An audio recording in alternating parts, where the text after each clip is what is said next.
Hello, my name is Kevin Deal, and I'm a senior in chemical engineering, and barring any major mishap with this introduction, I'll be graduating in May. I first met our next speaker when I was a freshman taking the Intro to Chemical Engineering class. He challenged our young freshman class to build a device powered only by gravity that could transport water 20 feet. Most of this class solved this problem quite elegantly using a 2-liter bottle and dropping a concrete block on it. He later gave me my first job as a college student as an undergraduate researcher, clearly not realizing how little a freshman knows about catalysis, and went on to teach me in his computational techniques class a little bit about VBA as well as blackjack, and that engineering is a better career than gambling. He currently serves as the advisor for the Society of Women Engineers and the chemical engineering design team, ChemiCar, which just this past year qualified for national competition. So with all that, please help me welcome the 2012 James L. Hollis Memorial Award winner for Excellence in Undergraduate Teaching, Professor Keith Hohn.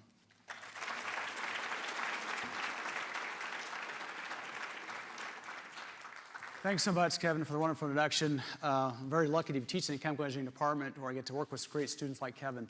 My job as a professor in chemical engineering is to provide students with the education and the skills that they're going to need to be practicing engineers. This is a challenging job because there's some concepts that are challenging. A lot of the material has to be done with fairly high level of mathematics. And so I've thought a lot about how can we really make sure that students are well prepared to be practicing engineers.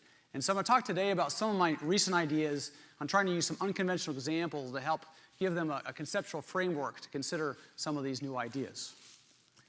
If you go into almost any engineering classroom at K-State or throughout the country, you'll see professors teaching in almost the same way. Okay? We start with a problem we think is important. I'm showing here a catalytic reaction inside the pores of a porous catalyst particle. Okay? And the professor will immediately launch into probably 10, 15, 20 minutes of equations and derivations, starting from the molecular level and deriving the equations that you'll need to solve some realistic problems. And so you end up with a governing equation of some sort. Once you have that governing equation, at that point, the professor will turn to applications, things that the students might see in industry. Okay, so it starts from a theoretical framework, and it eventually gets to application. Now, this approach has some advantages. It's very logical, it's very orderly, it's certainly rigorous, but it has some disadvantages as well. It may not be the most engaging technique to have 20 minutes of mathematics, even though our students love mathematics. Okay? They don't see the application so much later on, and so that might be off-putting to some students. And so what I've been thinking about is there a better way to do things, starting with some examples, and what I'm thinking about are unconventional examples that draw from things that students know about, things from their own lives, movies they've watched, games they've played. We heard from Ben Ward about the importance of games in students' lives. And so I want to draw from these unconventional examples, things that they have already experienced and have a sense of, and then talk about the engineering principles from there. So I'm going to describe 3 different examples I've used in a senior level chemical engineering course called Chemical Reaction Engineering. Okay, so this may be something you have seen before. This is a papier-mâché volcano. You might have seen it at your kid's science fair or some other kid's science fair.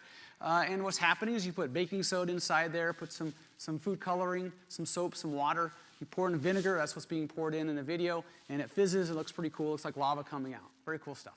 What's exciting for me is that this is a chemical reaction. That's what's going on inside the volcano. And so I can use this physical representation, things that students can see and touch. So we do this in class. And then use that to talk about a lot of important concepts, reaction rates, rate laws, reaction stoichiometry, the foundations of my course.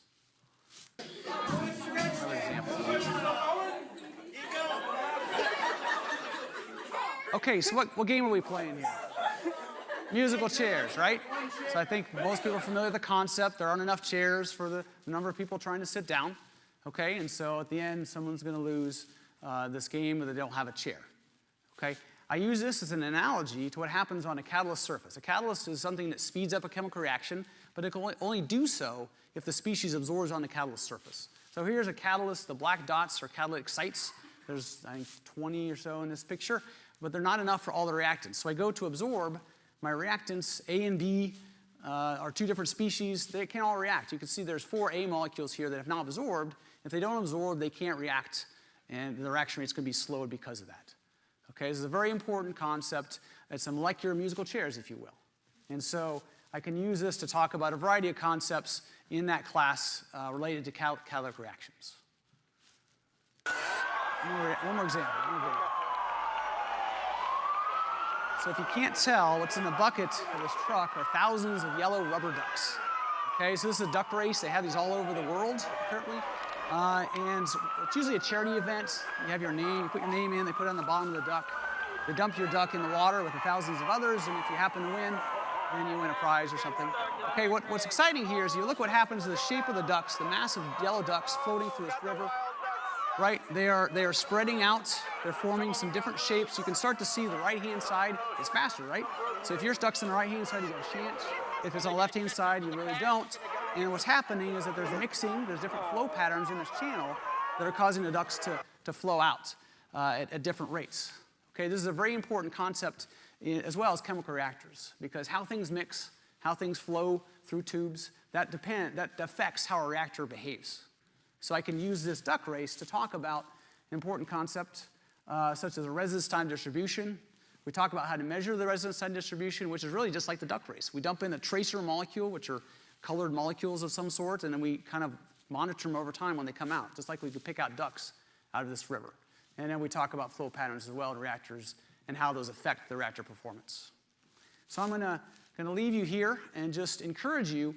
You know, you have your own classes, your own disciplines, your own important, difficult concepts to explain. You might consider looking for some unconventional examples to really bring the concepts home to your students and make them think about them in a different way. Thank you very much.